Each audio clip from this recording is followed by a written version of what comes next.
ছবিযুক্ত voter তালিকা তৈরির প্রক্রিয়া শুরু হলো। এরিকে থমাস জুনিয়র বছরখানেক আগেই সেই ভয়ঙ্কর অভিযাত্রার জানান দিয়েছিলেন, যেটা 111 নামে আমাদের এখানে এসে আলটিমেটলি হয়তো ট্যাকটিক্যাল রিট্রিটে তারা যেতে পারে ফর দ্য টাইম বিং, কিন্তু তারা প্রিভেইল করবেই। শেখ হাসিনার সাধ্য নেই মার্কিনীদের আটকায় এবং তাদের পথ রুদ্ধ করে। পিপিলিকার পাখা গজায় মরিবার তরে শেখ হাসিনার অবস্থা হয়েছিল সেই রকম। স্থান থেকে বাংলাদেশ পর্যন্ত পুরো ভূখণ্ডকে এক মানচিত্রের আওতায় আনার প্রক্রিয়া শুরু হয়েছে এবং প্রিয়াম্বলে বলাই আছে তাদের উদ্দেশ্য হচ্ছে বাংলাদেশ এবং পাকিস্তানকে ভারতের অঙ্গীভূত করবার একটা চিন্তা বা পরিকল্পনা দিয়ে ঘোষণা দিয়ে তারা কিন্তু প্রকাশ্যে আছে। আপনি ফেসবুকে যে কেউ অ্যাক্সেস করতে পারে। প্রক্রিয়াটা শুরু হয়েছে সেই 90-র দশক থেকে। American involvement in our electoral system সে 91-র নির্বাচনের সময় প্রথম এনডিআইর 5 সদস্য বিশিষ্ট আন্তর্জাতিক পর্যবেক্ষক টিম বাংলাদেশে এসেছিল এবং তত্ত্বাবধায়ক সরকারের আন্দোলন যখন চলছিল তখন মার্কিন উদ্যোগে মধ্যস্থতার একটি প্রস্তাব এসেছিল। সেটি 4টি মেইনস্ট্রিম পলিটিক্যাল পার্টির স্ব অবস্থানের থেকে নাকচ করে দেয়ায় তারা পিছিয়ে গিয়েছিল। স্যার নিনিয়ান এবং স্যার এমাকাকে সামনে নিয়ে এসেছিল কমনওয়েলথের মধ্যে। পরবর্তীতে আমরা দেখলাম এনডিআই ফিল্ড অফিস স্থাপন করলো বাংলাদেশে এসআরজির যে আদলে এমএসএস এর প্রেমিসেসে। তারপর আমরা দেখলাম পরবর্তীতে এনডিআই এর পাশাপাশি আইআরআই এসে হাজির হলো এবং তাদের ইন্টারভেনশনে আমাদের কোটিখানেক ভুয়া ভোটার নাই হয়ে গেল। বিশেষ করে ওয়েন লেপার্ট গুরুত্বপূর্ণ ভূমিকা পালন করলেন। ওয়েন লেপার্টের আগে জিম কোল কান্ট্রি র্যাপ হিসেবে এনডিআইর পক্ষ থেকে বাংলাদেশে স্ক্যান্ডিনেভিয়া থেকে আপনার স্টাডি সার্কেল যে বিষয়টি সেটি প্রচলন ঘটান এবং এই নিয়ে জিম কোলের সঙ্গে আমার লম্বা 11 ঘন্টা বৈঠক হয়েছিল এবং শুধুমাত্র কফির পর কফি আমরা গলদকরণ করেছিলাম ওই পরিসরে। এবং এই সূত্র ধরে পরবর্তীতে আমরা যখন দেখলাম মার্কিন মান্যবর রাষ্ট্রদূত বিউটিনেসকে বগল দাবা করে ওয়েন লেপার্ট যখন জাস্টিস আজিজের সচিবালয়ে হাজির হন তখন তারপরেই আমরা লুকোচুরির খেলা দেখলাম এবং জাস্টিস আজিজ ইজড আউট হয়ে গেলেন। ছবিযুক্ত ভোটার তালিকা তৈরির প্রক্রিয়া শুরু হলো। এরিকে থমাস জুনিয়র বছরখানেক আগেই সেই ভয়ঙ্কর অভিযাত্রার জানান দিয়েছিলেন, যেটা 111 নামে আমাদের এখানে এসে আবির্ভূত হয়।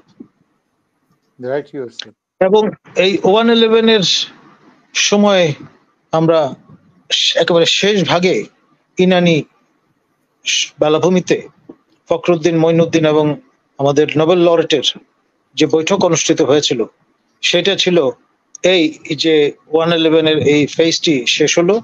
পরবর্তীতে আপনার লম্বা সময় ধরে দ্বিতীয় পর্ব শুরু করতে হবে এবং তার কারণেই মূলত পরবর্তীতে আমরা যখন দেখলাম ডোনাল্ড লু এবং ভিক্টোরিয়া নুল্যান্ড তারা যখন দুতিয়ালি শুরু করলেন, ডোনাল্ড লুর প্রথম সবই আমি তো পুরো প্রক্রিয়ার সঙ্গে যুক্ত। আমি আপনার আমি দায়িত্ব নিয়ে বলছি যে আমি গোড়া থেকে এই প্রক্রিয়া পর্যবেক্ষণ করছিলাম। সুতরাং আমি লুকাবো কেন? আপনার সাথে কিন্তু অসংখ্যবার আমি বলেছি যে মার্কিনীদের একটা পলিসি ডিকটাম নিয়ে তারা আগাচ্ছে, মুখে যাই বলুক না কেন আলটিমেটলি হয়তো ট্যাকটিক্যাল রিট্রিটে তারা যেতে পারে ফর দ্য টাইম বিং, কিন্তু তারা প্রিভেইল করবেই। শেখ হাসিনার সাধ্য নেই মার্কিনীদের আটকায় এবং তাদের পথ রুদ্ধ করে। পিপিলিকার পাখা গজায় মরিবার তরে শেখ হাসিনার অবস্থা হয়েছিল সেই রকম। সেই কথা বলে আমরা কিন্তু রীতিমতো যেটাকে বলে বিরাগ ভাজন হয়েছিলাম।